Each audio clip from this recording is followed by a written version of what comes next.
ইরানের পারমাণবিক ও সামরিক স্থাপনায় ইসরায়েলের হামলা। ইসরায়েলি হামলায় আইআরজিসির প্রধান নিহত রিপোর্ট। ইসরায়েলি হামলায় ইরানের 6 পরমাণু বিজ্ঞানী নিহত। ইসরায়েল করুণ পরিণতির মুখোমুখি হবে বলেছেন আয়াতুল্লাহ খামিনি। ইসরায়েলে পাল্টা হামলা শুরু করেছে ইরান। বিশ্বজুড়ে দূতাবাস বন্ধ করেছে ইসরায়েল।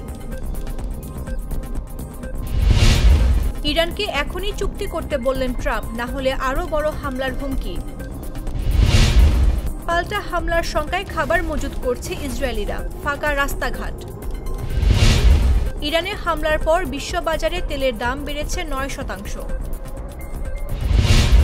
ইরানে হামলা অব্যাহত থাকবে জানিয়েছেন নেতানিয়াহু।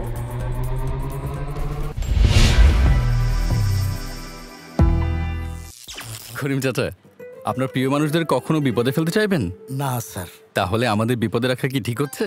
এজন্যই বিজলি কেবলস সবচেয়ে ভালো ও নিরাপদ। ফ্লেম রিটার্ডেন্ট পিভিসি দিয়ে তৈরি বিজলি কেবলস, নিরাপদ আজীবন।